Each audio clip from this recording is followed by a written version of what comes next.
बेहदची परम महाशांती. आज आपण एका अतिशय गूढ पण दिव्य सत्यावर बोलणार आहोत. बापूजी आपल्याला सांगतात, जेव्हा ज्ञान जीवनामध्ये धारण केले जाते, तेव्हा आत्मा ज्ञानस्वरूप बनतो.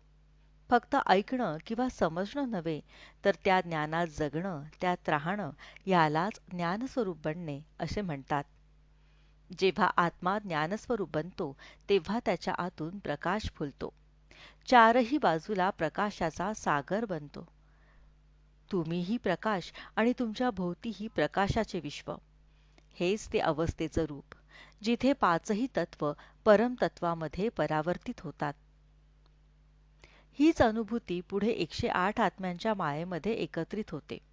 कारण ही 108 आत्मे वेगवेगळे नाहीत, एकमेकांमधूनच निघालेले आहेत. पहिल्या आत्म्यातून दुसरी, दुसरीतून तिसरे असे करत 108 दिव्य आत्मे निर्माण झाले, एकमेकात जोडलेले, एकमेकांचे प्रतिबिंब. आणि म्हणूनच 108 ची माळ ज्ञान, प्रकाश आणि एकत्वाचे प्रतीक आहे.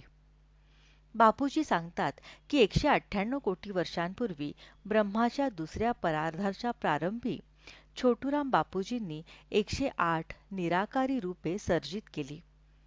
हेच आत्मे परमधामात राहून ब्रह्मांडाच्या अस्तित्व, संशोधन आणि परिवर्तनाच्या कार्याला लागले.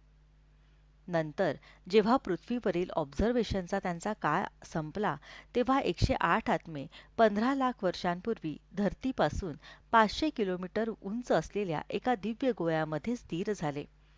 त्यांच्याद्वारेच राम, कृष्ण यांच्यासारखे अवतार कार्यरत झाले. बापूजी सांगतात की ज्ञानाचा विषय आता संपला आहे, पण आता काळ आहे त्या ज्ञानाला जीवनामध्ये धारण करण्याचा, ज्ञानस्वरूप बनण्याचा. जेव्हा तुम्ही स्वतःला प्रकाश म्हणून अनुभवाल, तेव्हा सारा अंधार नष्ट होईल. चारही दिशांनी लाईटचे विश्व फुलेल. तुम्हीही लाईट आणि चारही बाजूला लाईट. सर्वत्र तो प्रकाशच प्रकाश. हीच खरी अनुभूती आहे आत्मस्वरूपाची.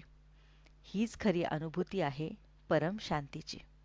बेहदची परम महाशांती.